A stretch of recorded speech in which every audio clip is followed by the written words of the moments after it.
I'm disappointed he's bottled it. I feel like you have bottled it. I'm not. You have bottled it. I'm you not. have. I was enjoying it. The fact is that everybody knew, and even you knew yourself, deep down you knew that he should have been locked in weeks ago, but now you've bottled it. And you've kind of gone with the pressure. You have. I didn't bottled it. This is Park the Bus with Stephen Caldwell, Kevin Kilbane and Luke Wileman. Welcome into Graham Leggett's for another edition of Park the Bus. And Stephen Caldwell front and centre this week because he's made a couple of big decisions. One is to lock in Tjan Buchanan on race for the roster, which was a long time coming. And the second one was to have a haircut, which was also a long time coming. He went back. He did go back to the UK, didn't he, to get a haircut? He's taking your trick. I got my haircut in Canada, in Toronto. Right. And do you have a regular barber as well? I'm not a guy that... Yes, I do. Do you? I go on Bayview High Street. Go see Amri. It's fantastic. A little plug for Amri. He's after a discount now. Superb hairdresser. And the other thing is that I never thought I was a guy that broke the peer pressure, but I think Kevin Kilbane has been on at me that much about locking Tjan Buchanan and getting my haircut. Yeah, what's the most important thing, the haircut week. or locking Tjan? That's the difference, isn't it? Well, the haircut looks good. Kept a bit of the weight, you know, still trying to grow it a little bit, tidied it around the ears. You actually said that you went to the hairdressers. I don't go to the hairdressers, I go to the barbers. I was a barber, That's the difference, you know. That's the difference. It is a barber. Downtown Toronto, you know. I had to lock Buchanan, guys. It was time. You did. You did weeks ago. Yeah. Well, I mean, I always said that I wanted to see that he was in full fitness and in best form, and we've seen that, Kev. You know, there's still some question marks around the end product at times, but another goal in La Liga this last weekend and good performances for Canada, another 90 minutes in La Liga as well, which I think is really important. So I thought it was time. I was trying to picture a team that starts the World Cup with everybody fit and Tjan Buchanan not being in it, and I just couldn't do it. I'm disappointed he's bottled it. I feel like you have bottled it. I'm not. You have bottled it. I'm not. I was enjoying it. The fact is that everybody knew, and even you knew yourself, deep down you knew that he should have been locked in weeks ago, but now you've bottled it. And you've kind of gone with the pressure. I didn't bottle it. It was time. And you're judging him from a goal this weekend when the keeper... That was a great goal. The goalkeeper's going down. No, I'm not being funny. Luke Wileman could have saved that, even with his long throw as a right back. So, I mean, no, it should have been done maybe weeks ago, but I wanted you just to... Just keep it going, play the villain. You know me, I don't like to be the villain. Yeah, you're too honest for your own good. I also think it's fair to say that, you know, when the head coach of the team was on here, almost 2 months ago now? Something like that. And said, you know, Tjan Buchanan better be locked in, and he still waited it out for another international win. I think that shows his resolve. Yes, yeah. It shows he's not bowing to peer pressure on that one. In fairness, he was getting a lot of stick for weeks. Even when I locked him in the other week myself, he took him straight back out again, didn't he? Yeah, that was because he totally decimated my 11. Yeah, I did. Which I found a little disrespectful when I was away. Yeah. But changing so many players. You didn't mention that on the podcast the other week when you came in. Now, only because I'm bringing it up, that'd have been forefront of my mind. I'm going to nail him on that. It's a game of opinions, which is why it's so good. Yeah. And he thinks yours are all wrong, yeah, which is also good. Fair enough. Which is also good. The one thing I was thinking about, especially coming out of the international break, and of course there have been games this weekend as well. Nico Sigo, again, looked pretty good for Canada. He's not going to be the right back, though, if Alistair Johnston's fit. Yeah. And you still have him in your 11 in the centre of midfield. Yeah. Those two things just don't match. I can't see Nico Sigo playing in the... At this point in time now, it would be so harsh to take him out of the 11 because... But you think you have to? Well, he's not... I don't see him playing in the centre of midfield. I understand where Steve not Nico Sigo. I don't think he's going to play. No. I think it will be... You think he could? No, I think... No, it will be Kone and Eustáquio that will start the game, and that proved probably in the Colombia match. But I understand what he's thinking by keeping him in there because Jesse Marsch is going to want to play him. Yeah. Even the mistake that he made against Australia, which was a big mistake, he just put Luis Diaz out of the game against Colombia. It was a brilliant performance. And again, and how many times have we watched him? And we always come off from the game thinking, what has he done? Well, I always look at, certainly as a fullback, what has he done wrong? And he has done virtually nothing wrong since he's played. So... Look, if Alistair Johnson is fit and he's ready and everything like that, I probably can't see him being overlooked. But I think it's a question now that you're actually asking that he could conceivably play ahead of Alistair Johnson come World Cup time. And you've talked about it before, and so have managers, about when it comes down to getting the balance right of what is your 11, but also how do you get your best players into that 11. Yeah. when pressure's highest, guys, you want to go to the people that you rely on. And I think Nico Segura's a player that Jesse Marsch really relies on. Yeah. So he's going to want to try and get him in the team. And I think the one point that we keep, skirting past here is the fact that we don't know who that opponent's going to be. Yeah, yeah. And it's absolutely key. Yeah. Who that opponent's going to be. If that opponent is the pot 2 team and it's one of the better pot 2 teams, then Canada are underdogs and solidity is Just needed. a quick one, I'm asking this on air and I should have been asking this off air. Will Canada's first game be against a pot 4 team? Not necessarily. No one knows. So that gets drawn as well. Yes. Then. I thought that was already set. That No, one. they draw that as well. Once they draw the groups, they draw the position, the team, and then the position, of the game. How many draws have you watched in your 40-something years? Well, usually I'm going back to Argentina, Cameroon in my head from Italia '90, and then. Although I got to say, this is FIFA. And Donald Trump's involved, so anything could happen. It could be this changed. is changing by the day, as you well know.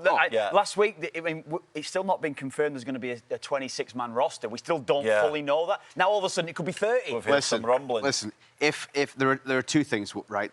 Stevie's race for the roster is a wonderful segment. It's one of the highlights of my week. I love it. I love it too. Locking into the starting 11, I agree, before you know who that opening opponent is, it could change things drastically. Yeah, I'm with you. It's ridiculous. Second is, what is your segment? No, this segment. Yeah, it's ridiculous. It's absurd. And we blame TSN for that. No, it's not. I love it. I love it. Secondly, what was the second thing? I don't know. FIFA?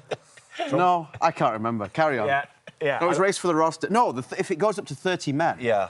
Now then, we're going to have to rip the whole thing up. Yeah. But it shouldn't be. And it'll be more obvious. FIFA are going to bankrupt football associations around the world. Outside the top, you can't. No, you've played in a World Cup. Yeah. There are extra games. Yeah. There's not a lot of extra games. No. It is a week longer. Yeah. Do you really need 4 extra players? No. And we were only thinking about 26. It was 23 before. 23. I had 23, obviously. Yeah. And I think 23, even at that, I think we were kind of set in stone, say, for 26, 27. There would have only been 2 or 3 that would have missed out. Yeah. And I think that's the case for Canada now as well. Let's be honest. We've got 17, 18. Outside that, it's pretty much a 50-50 who you're going to call in for that other 3 or 4 spots, isn't there? So we don't know who that's going to be. So if you're asking the question, the extra 4 players, as I said, you've got to take into account the extra expense it takes to bring 4 extra players across a month, 5 weeks, whatever it's going to be. FIFA don't give you the extra money to allow for those 4 players. It comes down to the associations to pay for them and match fees and all that it incurs for it as well. So I think that it's a crazy one. Just stick with the squad. I probably would prefer 23, but 26 it seems like a decent enough number that managers can work with it, I think 26 is fair because you've got 3 goalkeepers and then if you get any injuries to the starting player 3 or the goalkeepers understudy... are not needed, let's be honest about that as well. Now, right, 2 so goalkeepers that's another are one. needed, Of course they are. No, they're not. But with the 26, you've got another 3 players where there's an injury or 2... You piece that other guy in. Maybe it's someone who can play in 2 or 3 different positions. Yeah. So I think that's fair. But 30 is way too much. And the other thing that we don't recognise here, guys, is that coaches don't want 30 players. Yeah, I know. Because that's another 4 players that they have to try and keep happy I know. through the tournament. And Although also, they don't have to take them. Yeah. OK. But can you imagine you true. don't take them and then there is a spate of injuries, 3 or 4 injuries. Yeah. They'll And be then you're under getting pressure. criticised by us guys, everyone else. Why didn't they take the extra players? So you're kind of encouraged, let's call it, into taking the extra I think players. the bigger nations, I think what it encourages the bigger nations to do is bring young players. Players that might just need a bit of experience to go away and be part of a big tournament situation and things like this. Because that's what's happened in the past. It might be one from one nation or one of the bigger nations where they bring a potentially great young player. I think that's what will happen. They'll probably bring 3 or 4 young bodies with them that are almost like training players that are not going to get a game. Unless injuries occur, Looks like we're going to see Haaland at the World Cup. Yeah. He's in good form right now. Norway are looking great, but Erling they're Haaland... They're going to the World Cup. Italy are not going to beat them 20-0, are they? Or whatever they need to do. Well, it depends who you talk to. There are some Italian fans who still think they might make it automatically. He's in the form of his life, isn't he? He really is in the form of his life. And I think there's a maturity to his game now as well, guys, where he totally understands what his role is, particularly within the City side. And he's got a confidence and an assuredness to the way that he's playing that number 9 role now. And I think there was a little bit of shift in Pep Guardiola's tactics where he's sort of starting to kind of base things around Haaland's game, Yeah, Kev. we said that, haven't we? Which was a turn, wasn't it? Because before he was getting so little touches, it was limited action within the game. But now I feel like they're getting the ball forward a little bit quicker. They're getting more crosses in from wider areas, which just makes him... He's unstoppable. Wow. I watched the game at the weekend, actually. Played Everton, and Everton did OK first half, but he had little involvement, actually, this weekend, particularly in the first half, because Everton did OK. And then, I think he hit the bar in the first half, I think it was. And then second half with his goals. We know how powerful and strong he is, and when he gets in positions, he scores.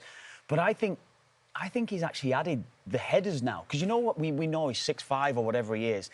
I don't think he scored probably enough headers, and that was down to, as you say, the way City played. They didn't put a lot of crosses in for him. It was pullback, so he's arriving for finishes. Now they're actually feeling we can hang one up to the far post. If you look at I think it was his first goal at the weekend. I can't remember. The guy went down the left, and he just... It was the cross that I used to love hitting. It was the one that always said to me, just stand it up, dink it far post, clip it. Yeah. And Haaland's movement, every Everton player goes back, and he's jumping as high as the crossbar, like higher than the crossbar. Unbelievable header. And this is what I think he's added to his game. If anything could be added to his game, it's actually scoring more headers now. It's unbelievable to see him doing it, Yeah, I think there's like this sort of hunger in him at the minute as well. Might be because the World Cup's coming next summer. He knows that he's in amazing form. He's the best in his fill in a club shirt, and he's also taken that onto the international stage because he's got his side, his country purring as well. They're a good team, aren't they? They're a good team. They've got top players. Yeah, they're going to be a real danger. What are they? Are a pot 2, Luke, aren't they? Norway. You're putting me on the spot here, but later on we're going to do a pot 1, 2, 3. I've got a list of. I think right now they could be in pot 3. Pot 3. Well, imagine getting Norway pot 3 because Norway are playing as good as anyone in Europe. Outside, say, the top 3 or 4 that you expect, they're probably the next best team. So you can easily say Norway are one of the top 6, 8 European teams. And should be pot 1 or pot 2. And Kev, they're a bit of a throwback because they've got Haaland and Sorloth up top. They've got wide guys that come in and get forward as well. They like to get the ball into the danger area as quickly as possible, and so they're going to be a real handful for many teams. He was born in England, wasn't he? Yeah, when his dad played. I mean, can you imagine if he'd played like England would be nailed on as World Cup winners? This is a would he get inside? Would he get again of Harry Kane? England fans wind me up because do they? Here we go. Why now? What England fans think, they think that we are the almighty. Because he's born in England, he should automatically think, I want to play for England. Why would you choose anywhere else? This is England here. Like, the world does not revolve around England. Let's be honest. I didn't say that. But you agree, he probably never thought once in his mind that he would not play for Norway. Never, absolutely. His dad's Norwegian, played for Norway. Got no problem with that. Absolutely no chance. And Kasper Schmeichel's another one, the Danish keeper as well. Yeah, Kasper Schmeichel, born in Manchester. Yeah, that's right. So it's just funny, isn't it? You know. Yeah, they think everyone wants to play because he just has that on his birth certificate. That's it. He should. What do you mean? You want to play for Norway and not England? Didn't you say a few weeks ago that Mbappé was better than Haaland? Sorry to bring that up. I take Mbappé. Still, yeah. Mbappé sees He's scored a lot of goals. Mbappé this weekend. Right? So they struggled this weekend, Getafe, and 81st minute or something of the game, they can't break them down. There was no real chances. Mbappé won one chance, chance goal, and Mbappé he's electric. I think he scored around 20 goals this season. Haaland's around 20, and your man Harry Kane, he's around 20. The three of them are taking, I think, each other's game to the next level. It's a bit like Messi and Ronaldo, what they used to do, you know? I think the interesting thing between the battle, let's call it, between these 3 guys to be the best number 9 in the world is that you've got Mbappé and Haaland maturing and coming into the peak years of their career. Yeah. And we thought Harry Kane was over the hill. Especially when he went to Germany, I think everyone thought, well, you know, he'll score goals, he'll win a few trophies, but we won't see peak Harry Kane. But he's still at that level, Kev, isn't he? Kane is... I think that's what happens, what you tend to see when lads go into Europe, different sort of style of football. I think it takes their game onto the next level, doesn't it? And that's what it's done with Kane. I think Kane... His numbers are frightening. His numbers are scary, better than Premier League numbers in terms of his goal per game ratio. But I think he's his awareness on the field, I think the positions he takes up. We saw it at Tottenham in his last couple of years where he was dropping into the 10 position. I remember us analysing him going into Qatar when we were talking about positions that he was taking up and how he was having an influence as a creative player. And he's taken that to a new level with Bayern, and the goals have been flowing off the back of it. I think Harry Kane is very special. He is very special, and he always has been. That's been the thing. Even though we do give you a bit of stick because you're the secret. Because I love him. You're a secret Englishman, Steve. I think it's know 22 No, goals that's in not true. 22 goals in 15 games, all competitions this incredible. season for Harry Kane. I think it's I think that's. I mean, that's an incredible. What would he stat. do? What do you think he's going to do? Do you think if Bayern are probably going to win the league again, so he finishes with 2 Bundesligas, perhaps a Champions League, because they're playing as I think they're playing the best. I think football they're one of this the year. favourites, Kev. They're playing the best football up to now. It's only early days in the Champions League, and it's after Christmas when we're going to judge it. He could win a double or maybe even a treble this season. Does he come back to England, do you think, to try to break that Premier League record? There's a lot of talk about him coming back, isn't there? Yeah. I mean, after winning the World Cup, it's probably a good time to do it. Yeah. I don't think You know? so. Win the I don't think Bundesliga, so. win the Champions League, win Win the World Cup, and come back to and win- Spurs. take the record of Alan Shearer. Would he not want to go to, say, Juve, Inter Milan or... No. If he leaves Bayern Munich, he's come back to England 100%. Barcelona? But he's not going No. anywhere apart Remember from Spurs. Lewandowski? Lewandowski was probably 34, 35. Not a chance. If he's leaving Bayern Munich, he's coming back to England. And I'll say this. Well, he's not going to score I goals don't at Spurs, think he'll though, is he? come back to Spurs. Yeah, there you go. I don't Where think to he'll come then? back. He's not going to well, go to City. I'd like to see There's him no come London back club. to Newcastle. He's not going to go to... Oh, come But it's on. probably not going to happen. But it would be incredible. Your boy Voltaman is the man now. He's the... Imagine a front two, Voltamade and Harry Kane. There's Yeah. more chance of him That'd coming be back to incredible. Sunderland. They're better than They're playing Newcastle well. right now in the Sunderland North East. They're playing well. Yeah, I could see him come back to Chelsea. No. And I could still see him come back to United. The Spurs, he's not going to go across London to Chelsea. can't see More it. chance of I United. agree with Luke. Okay. I think Manchester he's quite United. Okay, that's my principled like opinion, that. guys. Don't shoot the messenger. You might as well say he's going to go to Arsenal. Yeah. Then. That's No, right. I didn't say Arsenal. No, I but said No, that's he's not Chelsea. going to go to He's not Chelsea. going to go to That's it. Chelsea. He's not Okay. going to Chelsea. Okay, we'll see. I can't see that. We'll see. Because if he comes back to England, he's going to want to break the record, but he's also going to want to win. Break the record, but he's got to play for a team that creates chances for him as well. So there's only 2 or 3 of those. City is not on the cards.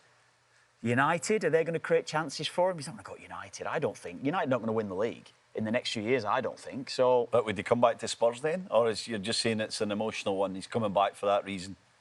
Because are they going to create chances like the... Spurs are not going to win the league in the next few years. No, it's no, unlikely, no. isn't it? So, no, I think he'll probably stay at Bayern. Yeah? Why not? Yeah. He's got more chance of winning the Champions League at Bayern Munich than any of the sides we've mentioned. That's true. So why not just stay at Bayern and see your days out?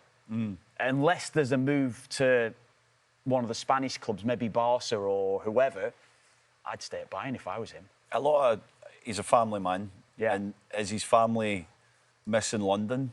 That's maybe a key one. You know, if they want to come back to London, a lot of people leave London. Well, can and you want imagine to if he come has a back and live in season- London, you know? He has a Champions League, a Bundesliga, a World Cup. Dare I say it? Will No. England win the World What? Cup? Will England win the World Cup? No. Luke? That's where they are. No. Well, I think we're all I living think you're hope, just don't we? suggesting they might there, which is kind of outrageous for you. Well, England should be considered, though, shouldn't they? They've got the They are best. considered the best team in European qualifying by far. By far, yeah. Difficult group. Difficult. Really tricky group that they Difficult managed to group. navigate through Navigate through, yeah. early. 5-6-0 wins. Kev, I don't see them in that top tier of opposition. I see them below. Obviously, they have a chance, but I don't see them anywhere near France, Spain, Argentina.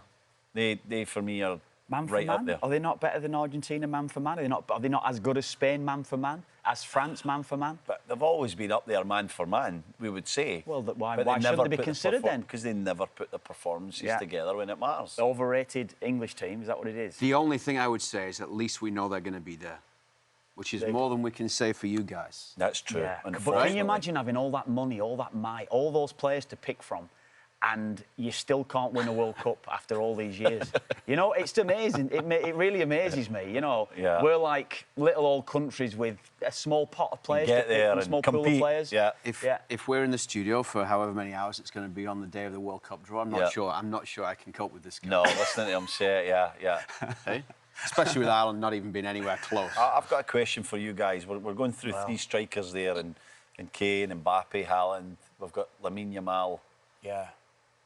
Lionel Messi is still around. One game, World Cup final. Luke, I'm asking you first because you never answer any questions. He's never going to give an Who are you opinion on it. taking in that game? Who would you want as your one pick to represent your team as a head coach? I'll answer it for Luke. I don't really want to answer that one.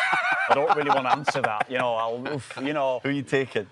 Out of all those, I don't think it would be Messi. I don't think it would be Messi. Okay. Why not then? Why not? Past his best? I'm looking more about my team, No. who I'm building Not one around. player. And then I'm going to put in probably Mbappé. Okay. Probably Mbappé. bad shout. Because I think he can create different types of goals, score different. I know Messi is like on that stage. Mbappe's the best in the world then? For me, right now, I would take Kylian Mbappé. Yeah.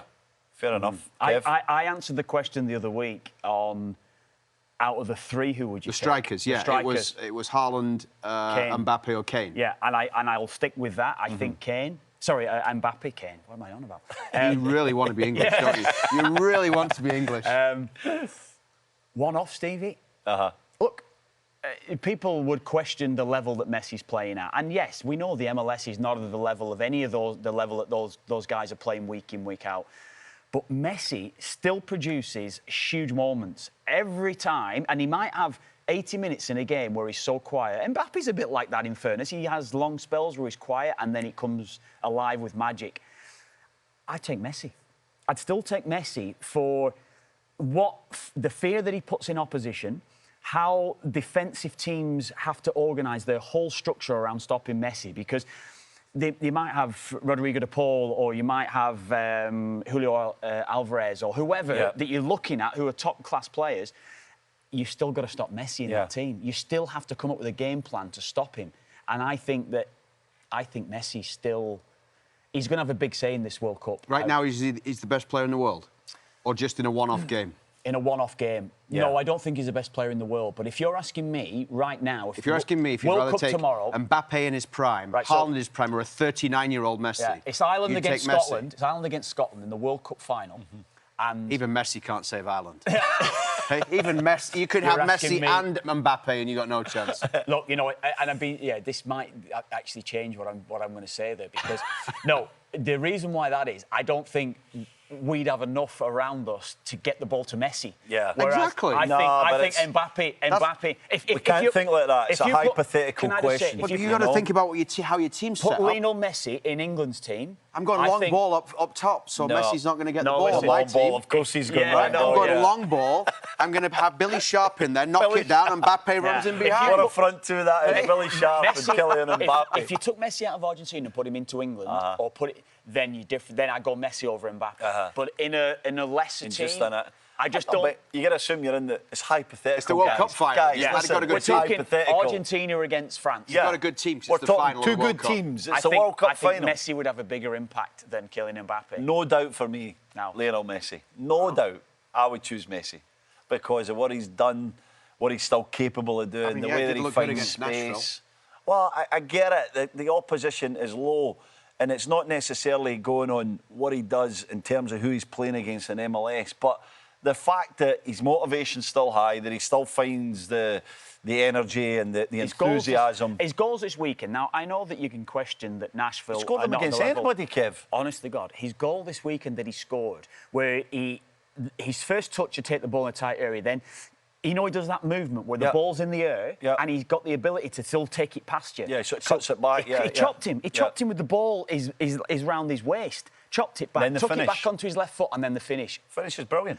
The finish beats most goalies in the world. Yeah, It and would have been a great save to have made it. The second goal, Stevie, when you see him on that right side, Luke, and he gives the little give and go. Little jink, he's on the angle. comes inside. Goal. Yeah, goal. Two amazing goals, and we've seen that goal from him over and over again. Yeah. Oh, he is like, I mean, just saying Mbappé, I would take Mbappé, doesn't mean I don't have that respect for what he's achieved. And the fact he's still going, when you think about, we sat there in the souk in the studio for the final of the World Cup, which, by the way, I still think about that. When you think about the most unbelievable game that we'd I got watched the highlights the other day. We'd got that huge screen. Goosebumps. And everybody, all in the market square, all the local people were standing watching behind us, and then until We got security told off came by and told security, us to turn the didn't TV we? around. We got told off by security, remember? But that day, you just remember at the end of that, the relief almost that Messi's got his trophy. Yeah. And then I remember post-game us talking about the fact that his final World Cup, You know, surely he's not Yeah. going to be there in 4 years' time or 3.5 years' time in the next World Cup. And you're talking about the level he's still playing at. Yeah. And at that age, 3.5 years after we thought that he played in his final World Cup, it's unbelievable. We said it at the time. What's he been in the MLS now? 2 years, is it? 3 years at this stage? And we said the MLS might help him because of that serious lack of huge intensity every single game and the less meaningful games. And you have to be honest that every game does not matter in the MLS like it matters in various leagues around the world. So that has helped him. I think that goes without saying that it has helped him. I think it keeps him fresher and I think he can manage his body now. He's going to get a winter off, which he's never had before last year. So he's going to get a winter off. He'll get 2 months, 3 months off. Yeah, going into a major tournament, he will be on a completely different rhythm in terms of preparation to ever. Exactly. Because he's always been coming off that long seasons. Yeah, that's right. I think that helps him. I do think it helps him, And he's going to get that rest and that time to recuperate he only needs to get himself up to speed April, May time, doesn't he? Yeah. So he's got 2 months in the MLS season, 10 games, whatever it will be, and he probably won't be played every game if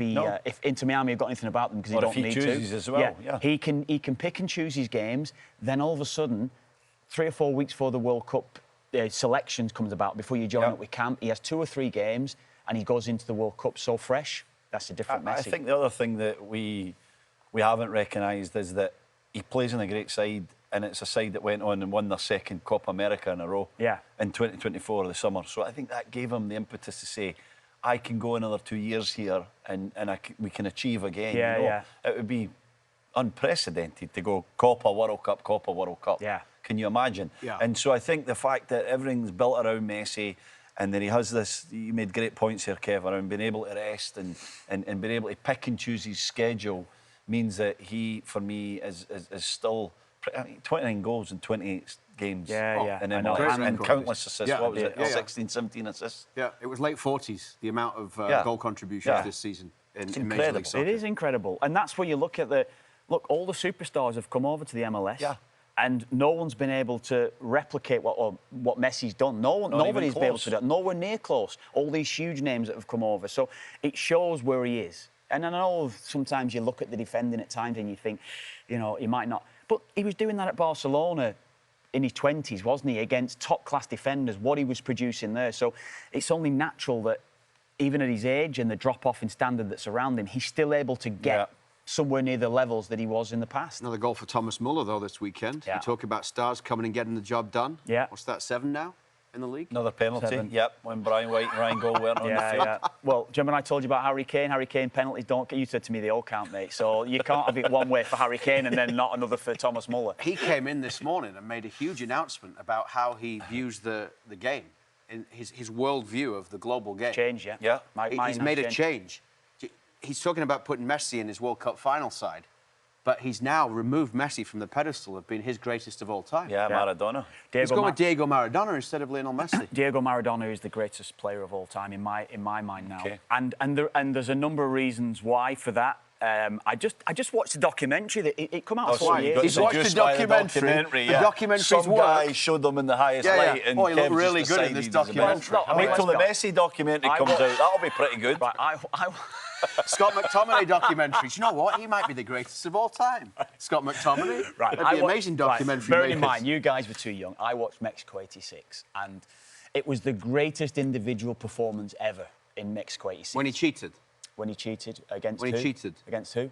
Mexico '86 against England. I don't remember that. His header was a great header. Great header. Great. You see the leap? Peter Shilton couldn't get out in time just to get near him. I was sitting in my mum and that was one of my earliest memories. Yeah. Sitting there, I'm sitting in the chair in my mum and dad's living room, watching him punch that ball in. Oh, yeah, I don't remember and that. For that reason, reason, was quite good as well. It was okay. Yeah. For a second, someone should have put a tackle in.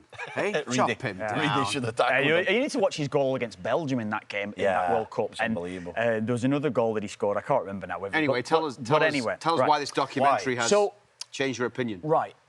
Lionel Messi could not have done what Diego Maradona did in his time. And I know we're talking about eras, so it is hard, and I get it that you'll all say, crap that you're talking about eras and stuff like that. Diego Maradona could do what Lionel Messi's doing now, because pitches, the players who, I mean, he was assaulted. Diego Maradona was assaulted in every single game. He was punched in the face, he was elbowed, he was kicked. One game, he was playing for Barcelona, and I think it was the famous game. I think it was his last game for Barcelona in the Copa del Rey final. He was fouled 35 times by one player. It's a record. At that Goycochea. Was that his I think name? it was Goycochea. Yeah. Can you spell it? The Butcher of Bilbao. Begins with G. But anyway, so that didn't happen. Lionel Messi was protected. All our modern day players now are protected. Diego Maradona, the scrutiny he was under, his problems that he had, there is no way that I can overlook Maradona. Now, Maradona he was my hero. He really, when I watched '86, that's what got me hooked on football. I was 8, 9 years of age or whatever, and I was hooked on football. Then that was it. It was just that's it. And watching Messi, and I think that it was hard for anyone when you've seen Maradona do what he's done to anyone to ever think anyone can get near what Diego Maradona. I know Pele was different. Pele was different. I didn't really watch Pele. I didn't see enough of him. So you were talking about eras of football, but Maradona took dribbling with the ball onto a different level, and Messi has matched him in that with the surfaces that he's had, the protection that he's got, and Maradona would have been even better. Maradona would have been even better playing in the modern era because the protection going he got. to bed, sleeping well and living right and preparing like you have to in the modern era. Oh, he would have had Maradona to. He wouldn't have survived at 18 and 19. Yeah, he wouldn't have survived. He wouldn't. He probably would have been missing. He'd be playing for a mid-level team somewhere because there's no way he would keep up the physical side that you need in this day and age. So you can't say one thing about the pitches and then not mention the physical side of the game and stuff like that as well. It comes hand in hand, the way that football's modernised. Yeah, but I mean, I even go back to... we both would have started in an era where the physical nature of the game was... You've got to survive. It was about surviving in games as kids growing up, and you'd known that. The fields at Sheffield, like it was in Preston, and when it was for you up in Glasgow, it was hard. How competitive it was. Fighting was a regular thing, and you had to be able to stand up. You had to be able to protect yourself and look after yourself. And football was a hard game to play and become successful at. And the game has changed now, where development of players is so much better. We've said it constantly. The development, the coaching, the game know-how of players, the awareness of players is gone above and beyond, apart from goalkeepers. But everything about the game has improved immeasurably. And if Maradona was playing in this era, we would have seen undoubtedly the greatest ever, and it wouldn't have even been questioned. Look, do you want to go first? It annoys me, when you get the kids, including my own, talking about, the grass pitch, it was bumpy, it was bobbly. It's like, unless you're playing on nice turf or pristine grass, that's their excuse these days. I know.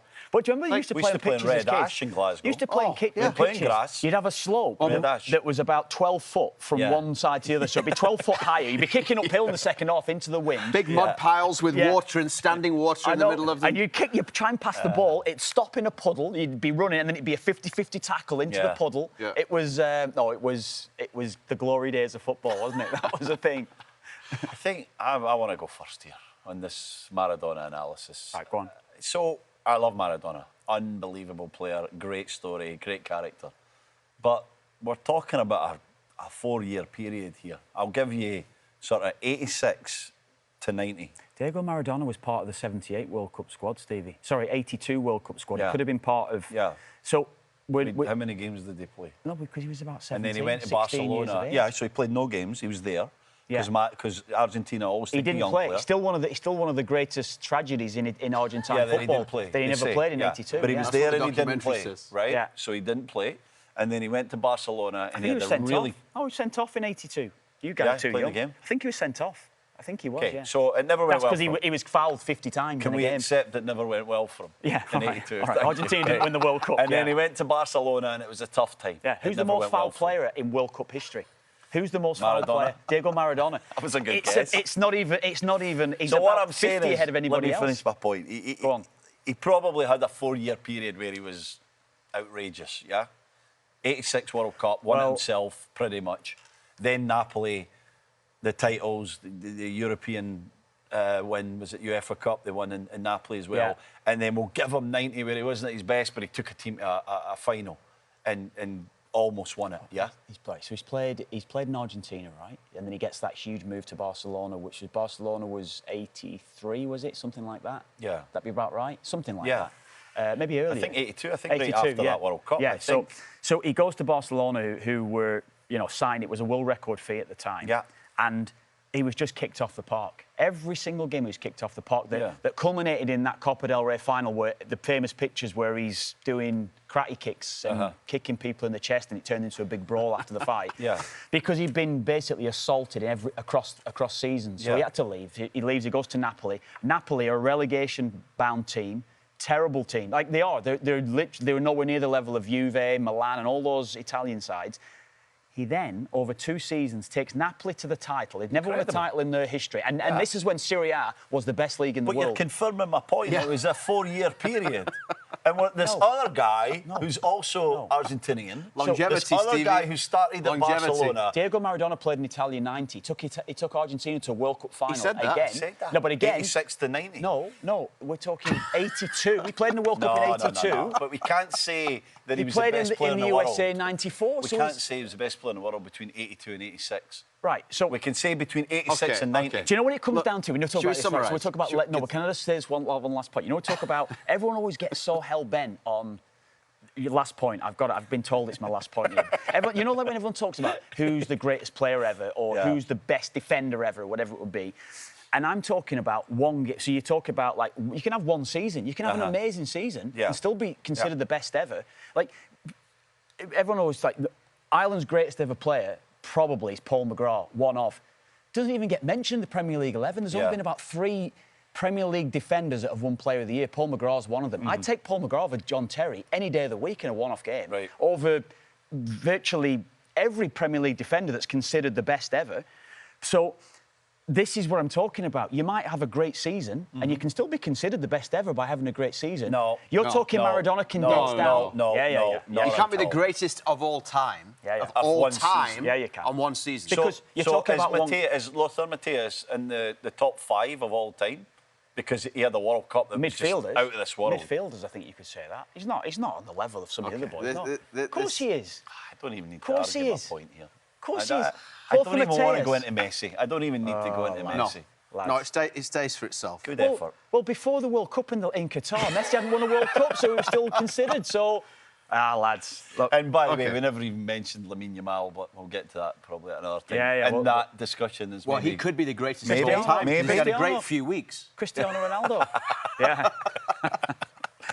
No. Lamine Yamal. Don't put Lamine Yamal in Messi in. So, producer Greg, who is telling you to get things going, because there's 2 reasons. One, he's trying to move you along before you start talking about Liverpool, Man United, because he made it very clear this morning. We've got to chat about Harry Maguire. I want to mention Harry Maguire later in the podcast. No, do it now. Well, Harry Maguire he could conceivably play for England at the World Cup easily, right? So Harry Maguire is probably the most vilified player in English football, right?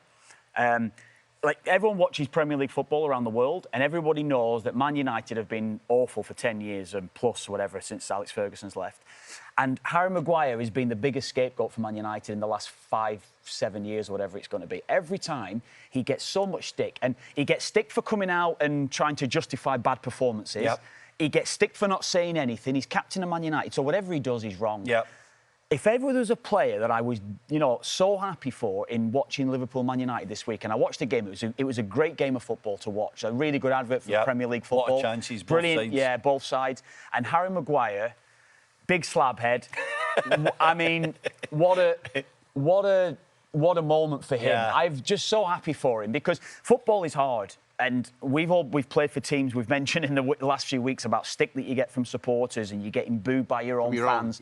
Like Maguire got, and has consistently got every single time that people's talking on radio, TV shows are talking about how bad Harry Maguire is, how he should never be part of the England squad. And we even said it ourselves, maybe the form that he was in for Man United when we were going into the Euros, thinking Harry Maguire really shouldn't be starting. But Southgate stuck with him because he recognises the character he is, how resilient he is, how strong it makes you when you're getting so much stick. I think it makes you better in the long term. Now, I'm not saying Harry Maguire's in the level of some of the centre-halves even mentioned before, but What a character. Yeah, great What character. a guy he must be, honestly. In fact, after a good 90 minutes, he could be considered the greatest of all time.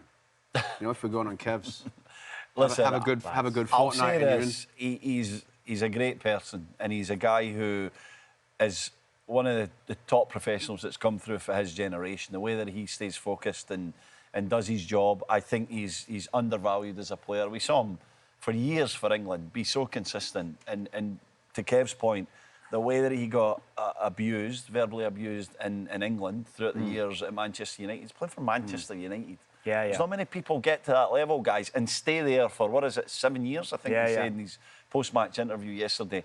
I've got so much respect for him. I think he's a better player than people think. Is he in the World Cup? Does he play the World Cup?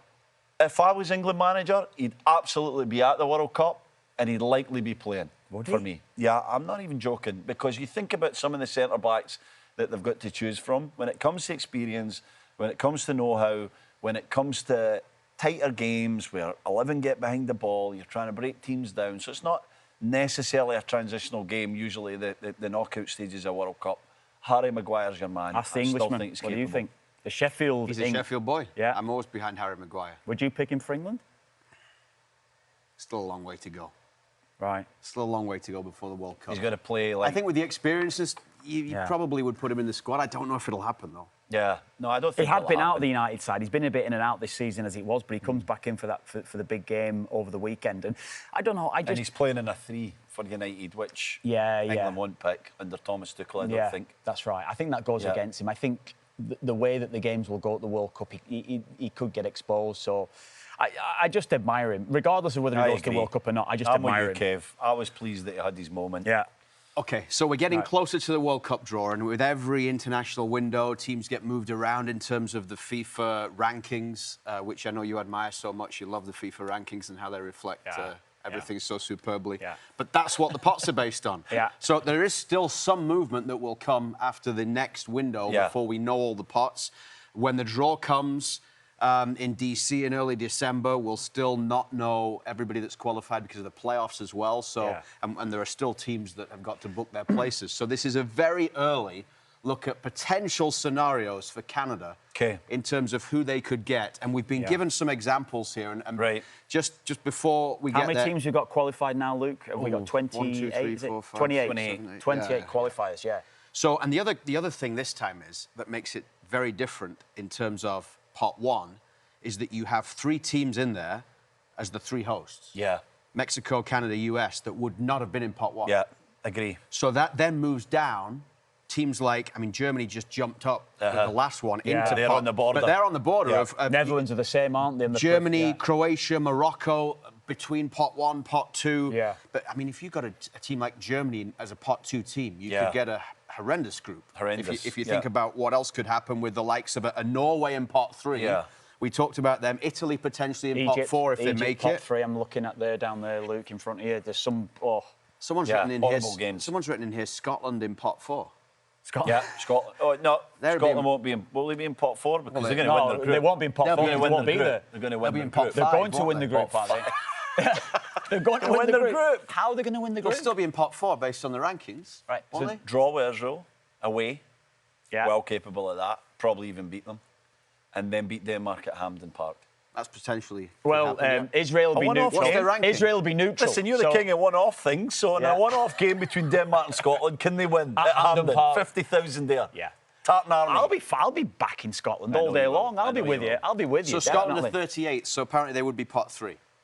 Right, OK. Pot 3. Yeah. So that would be the easiest pot 3 team. If you were going on that, you'd definitely take... I tell you something, though, honestly, Scotland would fancy Canada, wouldn't they? They'd think, out of the ones we know that. And USA. And USA and Mexico, they would. I don't know if they'd fancy Mexico. Yeah, Mexico and Mexico. I mean, you know what I always think about Mexico, and they never really show it. I know. Again, they went to a heavy defeat in October to Colombia. But I think in Mexico, in the Azteca, I wouldn't want to play Mexico. But I want to play USA and I want to play Canada. Everyone's going to want to play USA and Canada. Yeah. Pot 1. Yeah. Ireland is 62, so if they made it, they'd be pot 7. Well, you never know, right? Portugal. Got a chance, Portugal and You've got a Hungary. chance. Portugal and Hungary. You got to win too. I think it's 4 points. We've got to at least take a point off Portugal to give Ireland a chance in Budapest. Okay. And it comes down to goal difference. Then I think they might have to win by 2. Which Right. That'll be tough. I think I read somewhere this week. Is it Damien Duff going to be the next Ireland manager? Potentially, yeah. Is that what they're saying? Potentially, yeah. Can he fix a filling? Can he do the teeth? Can he... You see, this is like so disrespectful. It's so disrespectful, you know. He's a reputable coach. Was that goal... Portugal scored late against Ireland. Yeah. Yeah. Was that really costly?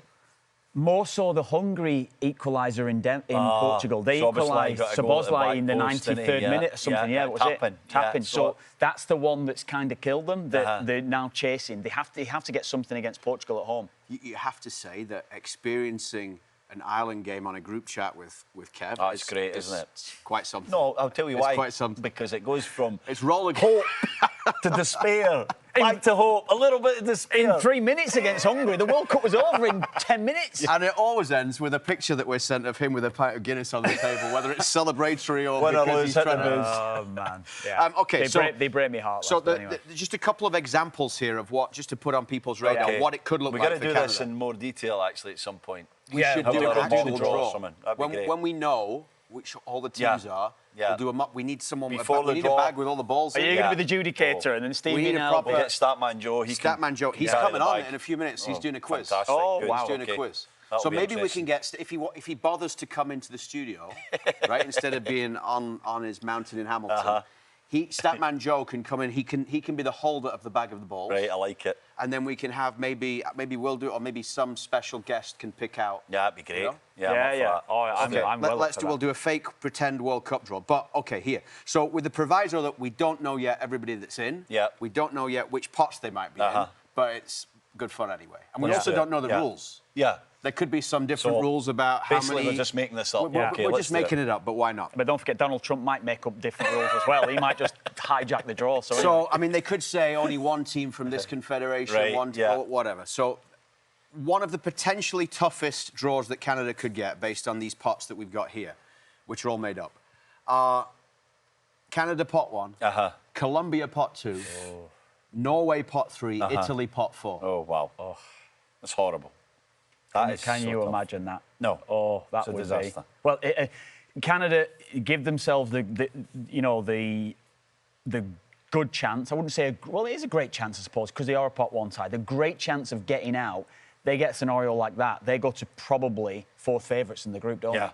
As a pot 1 team. Yeah, as a pot 1 team, it flips on its head straight off the bat, doesn't it? Now, I'm not saying they can't get out of that, but that leaves them in such a tough position to get out of that one, I think we all feel that Canada are going to hopefully get a point, win a game in that group.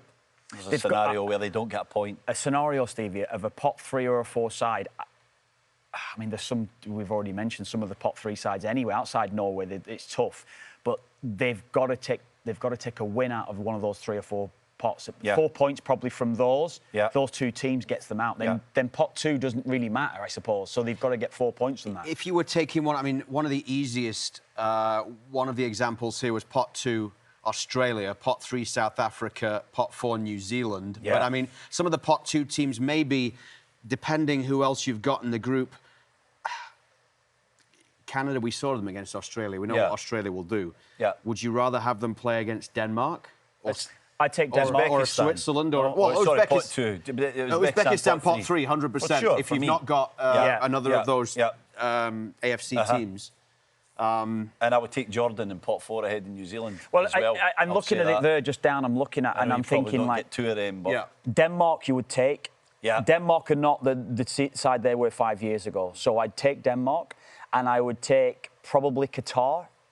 Uzbekistan, as you're saying, from pot 3. Saudi, yes. South Africa, that would be one where you kind of look. We'd have to really fully analyse South Africa. But again, you'd probably look half of those pot 3 sides. You'd be happy taking. Surely you want Cape Verde from pot 4. Yeah.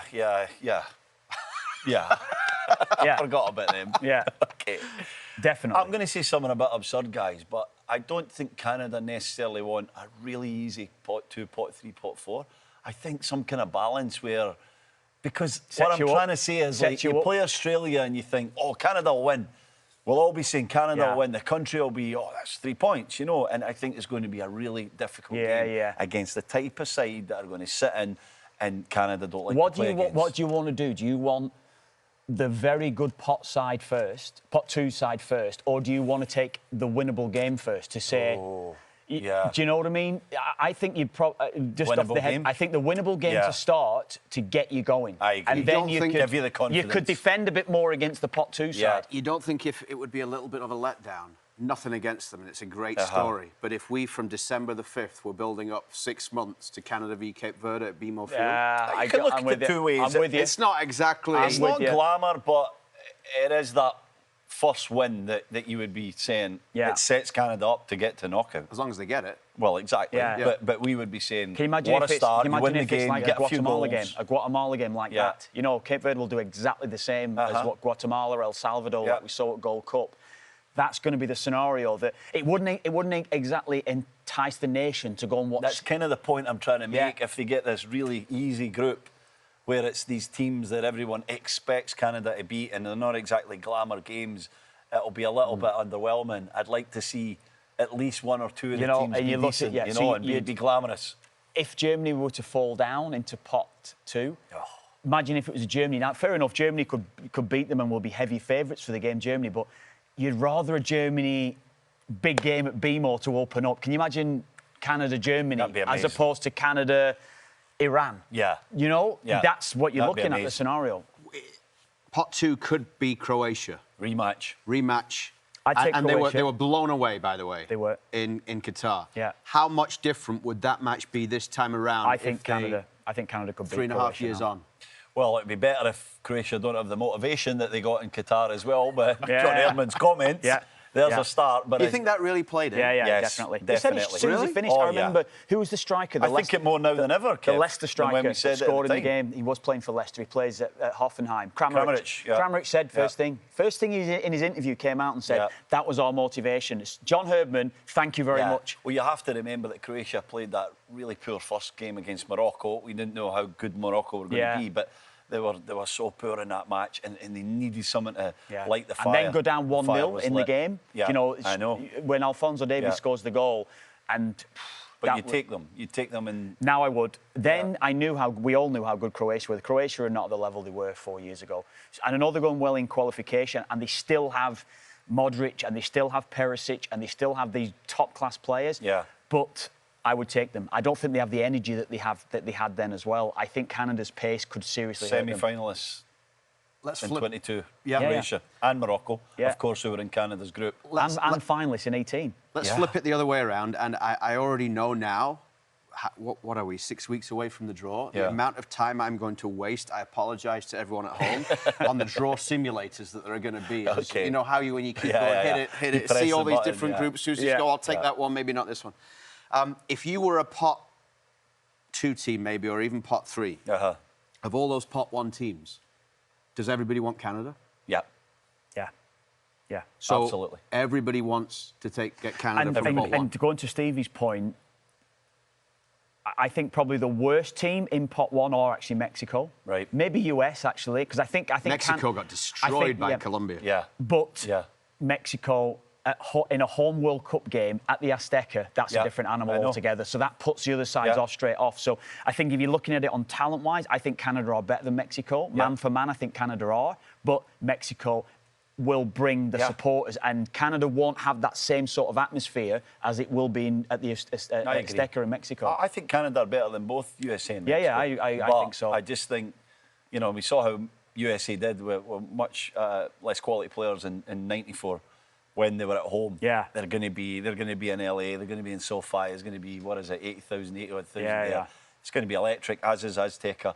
I don't know if we're going to, hopefully, the 45 or 50,000 are going to create that same... This comes down to the ticket situation, doesn't it, that FIFA have produced and it's been produced. Back to these ticket stuff. Lads, see his previous comments. It is a shame. It is a shame. I'm getting more wound up the more I'm reading about it. Are you? Honestly. You don't usually get wound up. I keep sending you the little... Yeah, he does it on purpose to me. He keeps on sending me like a link off Instagram or something. Of this? I just let it in and he drops the bomb. He goes crazy for about 5 minutes. But it's frustrating because Mexico will have an unbelievable support, and the fans will intimidate opposition players. Yeah, I agree. The US, to an extent, will have that. Canada, it's been taken away from Canada's real supporters to have that real support. 15,000 Canadians, 6,000, 10,000 behind one of the goals. Yeah. Wow, and it's been taken away from the real football fans. I will say it's not 100% given. I think Mexico will get that home advantage. I've been to a lot of US games recently where it's nothing like that. Okay. Right. Like the South Koreans in Harrison, New Jersey, were 70% of the building, 100%. So depending on what the group is, there's a chance that it might not be like that for the US. Right. We'll have to wait and see. I will say though that I think the US might be better than you're giving them credit for in terms of where they're at right now under Pochettino. Yeah, right. I think they've finally got a way of playing that is going to suit what they've got. Three at the back? Yeah, I think so. Okay. I think they'll go with the three at the back, and I think now, you talked about it before. Yeah. They got Richards at the back, best defender in CONCACAF. Yeah. They got Tyler Adams in midfield, and they've got Pulisic. Balogun has had a great last two windows. They've still got great players. They've still got good players. Richards better than Bombito is best. I disagree with that. Richards is playing every week in the Premier League for Palace. Sitting in the top 6 of the Premier League. Some of the mistakes he's made this season. All right, we'll go back to that in another day then. But anyway, okay. There you go. Yeah. I'm going Richards. I'm going Richards. No, Bombito's just because the form that he's in, he's playing a great team. Yeah, all right. And he's done it for longer. Yeah. That's not the point. I'm longer, lads. There are two people that I love winding up. Sometimes one of them's Kev. The other one is Statman Joe. Oh, he's the best. Who is so Joe is he is special. So easy to wind up. Yeah. That it's almost getting too easy. Yeah. But anyway, we'll finish this week's Park the Bus with a special edition of the quiz with Statman Joe. Here we go. So anyone who listens to our MLS broadcasts will know that often we have Caldwell trivia, where in the second half of some MLS games we get a question related to the game and he gets it wrong pretty much all the time. He's got a very poor record. Poor record, yes. On Caldwell it keeps me entertained. Second half of games when the game's going downhill. Well, that's exactly what it is, right? So most of the time, Statman Joe, who does so much great work across TSN Soccer Properties, will give us the question to give on to Stevie. So apparently, before I was here on the pod, a few earlier episodes, Statman Joe came on and gave you some questions. So we've decided to bring him. We've decided to bring him back on. Oh, brilliant. Everyone's favourite Italian from the top of his mountain in Hamilton. What's that five-a-side picture you've got behind the back of you there, Joe? Is that some of your friends from school? Just some amateur team. Hey? Joe, do you realise you've got your baseball cap backwards? Anybody over the age of 21 shouldn't wear a baseball cap backwards, Joe. No. Joe, you're too old for it. That's not. I wanted to dress like I was going to the pub, you know? As I said, Joe, if you're over 21, baseball cap not backwards, Joe. That's not for you, Joe. I'd take that scarf off as well, Joe. What is your scarf, Joe? Is that you? Sorry, let me just take it off. Sorry, let me just take that off. I'd be a bit embarrassed wearing that after the weekend's defeat to Como, but never mind. Well. Small team, Joe, apparently, according to one of the guys. Didn't say that. Their only loss of the season so far. Give them a little bit of time. We did say a little earlier in the podcast, while you were still sleeping, Joe, that you are probably the easiest. I like winding Kev up, but you are probably the easiest one on the group chat to wind up. You know. Yeah. Any kind of. I'll give you that. You do get going pretty quickly, don't you? I do, yeah. I do take the bait, but I'm not afraid to give it back either. I will admit, though, I take bait pretty well. I'm not going to lie. Okay. So how does this work then, Joe? You've come up with some questions that we can't answer, and you're going to try and. I got a few questions. You know, last time I was on, I was told the questions were pretty hard, so I tried to give you some softballs this time. Yeah. Oh, nice. We'll see. We'll see at least. Outrageously hard last time. Were they? Yeah. Outrageously hard. Yeah. Okay. All right. You want to kick it off? Yeah. Yes. Let's do it. Okay. So as we know, Miroslav Klose, all-time leading goal scorer at the World Cup with 16 goals in 4 tournaments. Yep. Who's second, and how many goals did he score? Okay. Right away, I'm saying Ronaldo. Yeah. Yeah. And I'm thinking 11. Is that a little low? Scored 5 or 6 or 2, was it? I think 6 and 02. I think. He only scores in 12 group stages. 12. Ronaldo. 11, 12. Most of the time. Now, when you're saying Ronaldo, which Ronaldo do you mean? Brazilian. Oh, no, I'm thinking of the other one. Yeah, I was Oh, yeah, no, scored the okay, final. yeah, Group stage, he scored the final. You're slaughtering the greatest goal scorer of all time there, Luke. No, Brazilian. I saw him in the summer. Brazilian. At the, Yeah. he was at MetLife Yeah, what for a the Club guy. World Cup He final. is a All right. legend. Yeah. Yeah. Good job, guys. Yeah. He could go down as the Ronaldo second Nazario. best ever as well in our chat earlier on. But anyway, Yeah. that's for another. Quick story about that at MetLife. So we're on the broadcast booth. We're walking towards the commentary position, and we had some people helping us get through because it was really busy. Yeah. So you're someone a big walks, superstar. Someone walks straight ahead, and I'm following them. Right, Yeah. I'm following with the people that are doing the TV. We're following them. We go along, and she pushes someone out of the way to the side to let us walk through. No. I look No. up, and it's Ronaldo. Oh no. Yeah. No. And afterwards we said, everything you need "Do to you-" know. No. does it? said, yeah. Do you know who you just pushed out the way? That's the original Ronaldo. Yeah. Oh, my. One of the greatest. Yes. Anyway, so Right, go on then. Ronaldo. I think Ronaldo. Ronaldo, Ronaldo. yeah. I'd go Brazilian Ronaldo. What are we yeah. saying number, though, for number of goals? What did you say? I think 11, but I don't know. 12. It seems low. I'd say 12. 12. Yeah. All right. I'd say 12. Ronaldo, 12. He's actually 15. Is it? R9 has 15 goals. Okay. Second all time. He had 8 in 2002 alone. Oh, Yeah. okay. So I that's knew all 2 was high. I thought it Yeah. was 6. Yeah. So we got that one right. You got that one right. Okay. That was a softball, though. Right. So yeah. let's, Yeah. let's try to fair make it a enough. little bit harder, okay? So as we know, the Netherlands produced some of the greatest goal scorers of all time. Who is their all-time leading scorer? I think this is Memphis Depay. Memphis, I think, overtook him, didn't Yeah. he? It was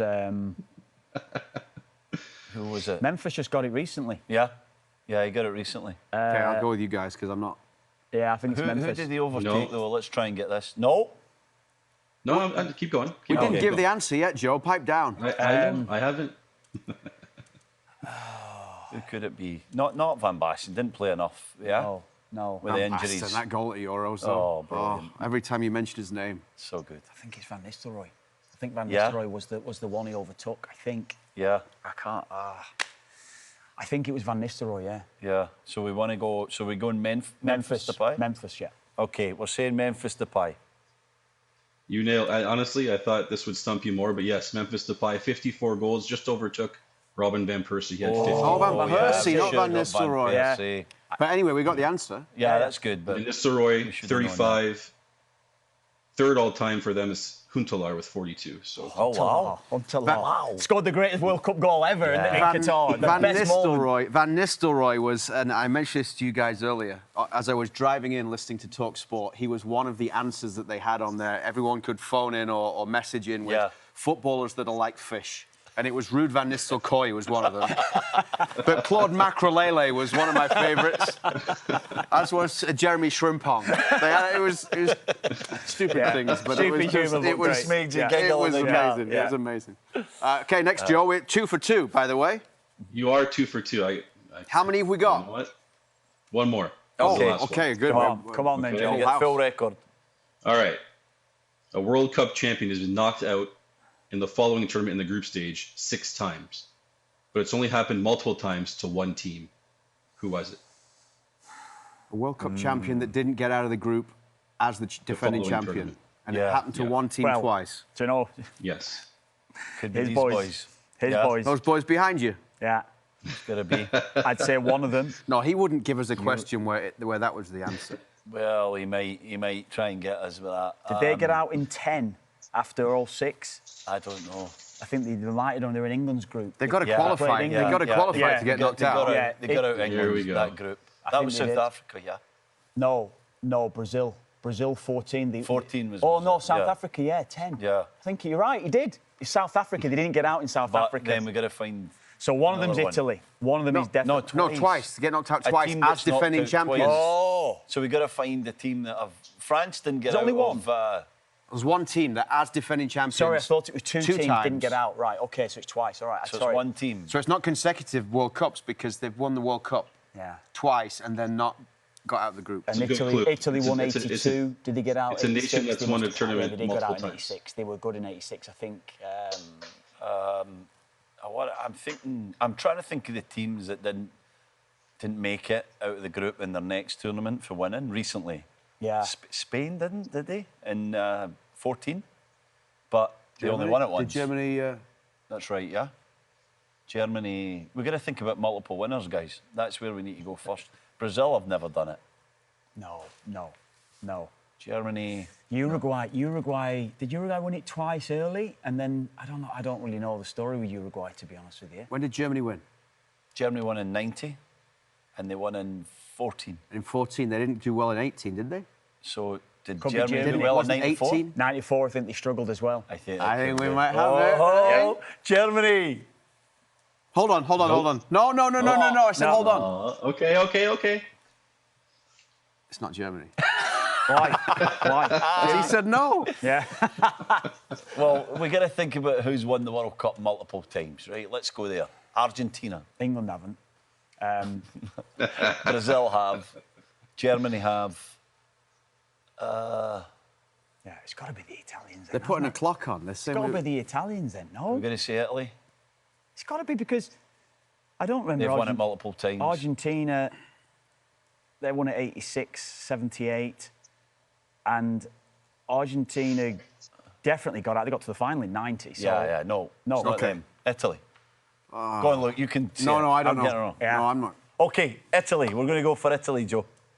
It's your final answer. Yes.